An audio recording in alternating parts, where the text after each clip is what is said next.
following the release of the new trailer for Cour 2 of Bleach's 1000 Year Blood War arc anime, there have been a lot of reactions amongst fans who have been expressing varying opinions regarding the red sky that we see during the battle scenes between the Shinigami and the Sternritter. Personally, I don't see why there's been so much of an uproar about this stylistic choice made by the animation staff, which was also approved by Kubo, but here we are. I think that the red sky to some people just looks jarring and unnatural, especially without there being any clouds or texture in general to the sky. Within the trailer, the red sky is showcased quite a lot, with some people believing that the scenes of the red sky that we have seen, which were unfinished sections of episodes used to tease the final episodes which will air later on in July. I doubt this to be the case considering how close we are to the release of these episodes and how some of the scenes that were teased were from the first 4 or 5 episodes, which I'm assuming have been completed and are ready to air at this point. Within the actual trailer, we do see a scene where the Seireitei is engulfed by the shadows of the Wandenreich city. The shadows surround the protective membrane of the Seireitei since it essentially acts as a barrier. So in effect, it's like an artificial covering over the actual sky of the Seireitei when the shadow area engulfs the Seireitei. I'm going to talk more about this later in my explanation as to why it makes no sense for there to be any texture or clouds on this red sky despite the whining and fan edits that some people have done. The trailer here shows us that the Wandenreich city replaces the Seireitei. We see the buildings from the city in this blue icy tone and they appear to be covered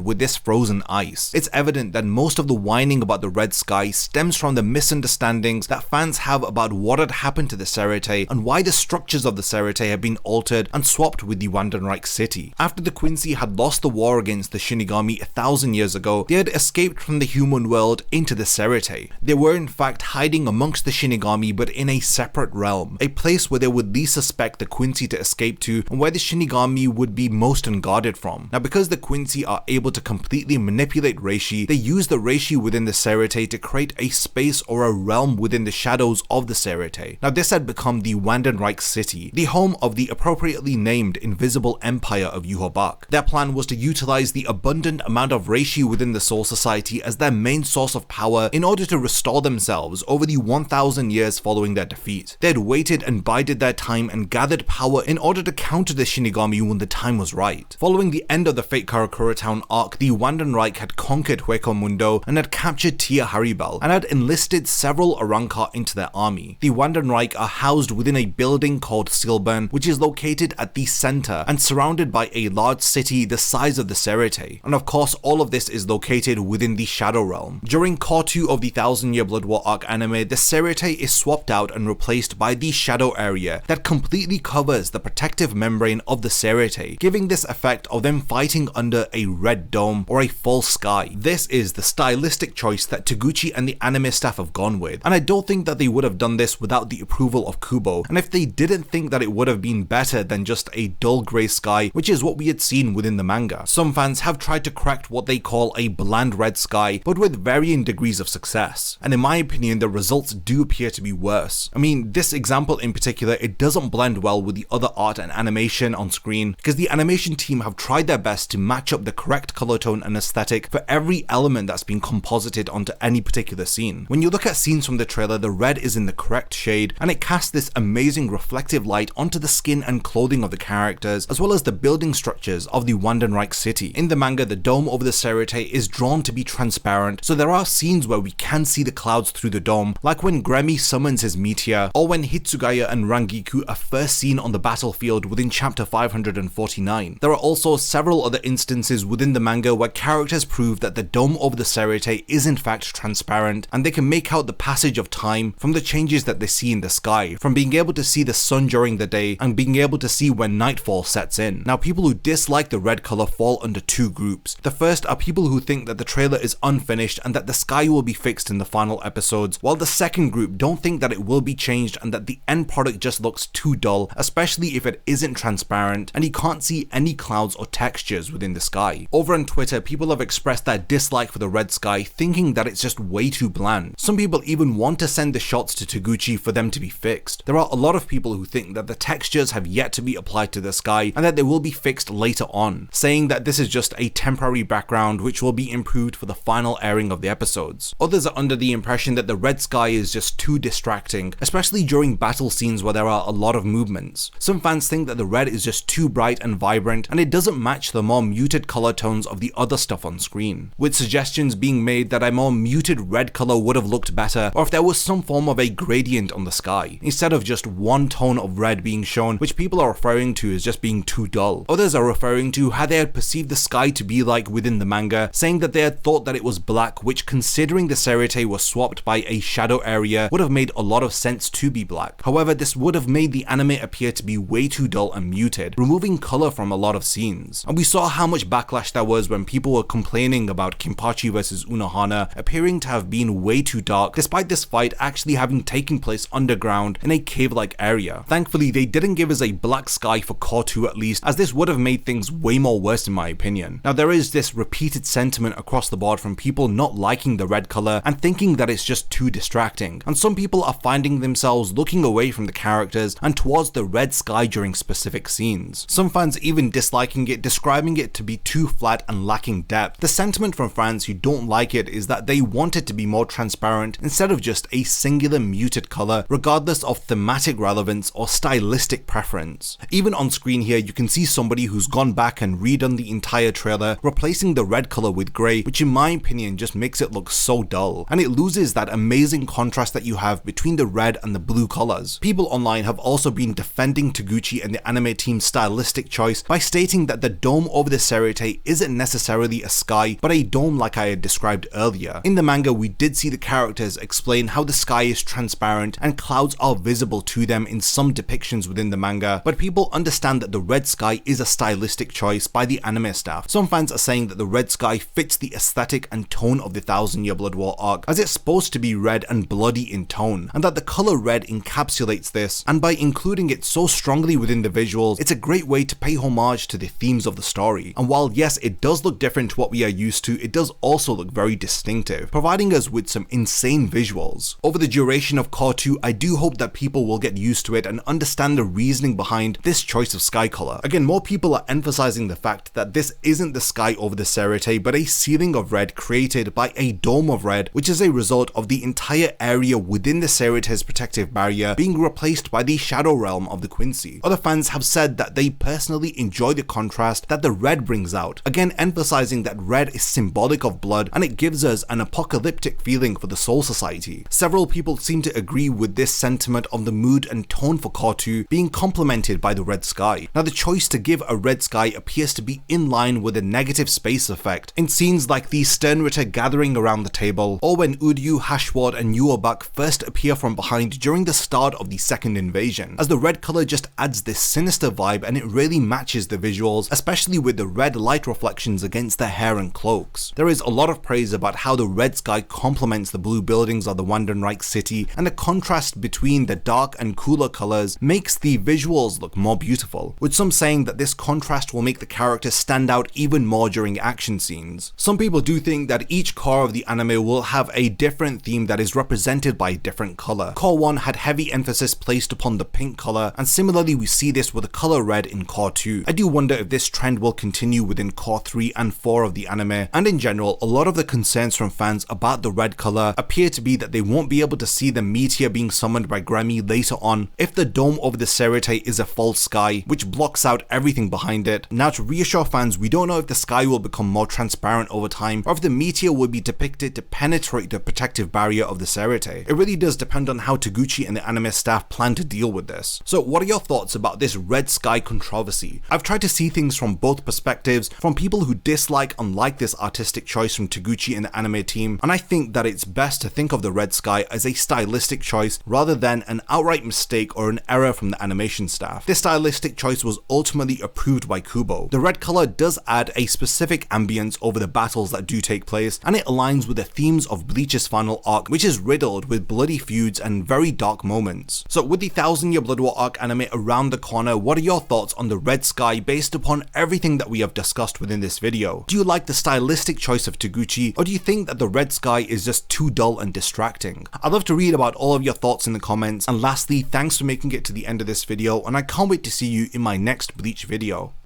If you enjoy my content, then you can support my channel through Patreon for as little as $1 a month, or even through YouTube by becoming a channel member. You will gain access to exclusive channel perks and a Discord server which I frequently use. So become a member of my Zero Division and be the first to know about my upcoming videos. And once again, thank you for sticking around till the end of the video, and whatever you contribute will mean a lot to me.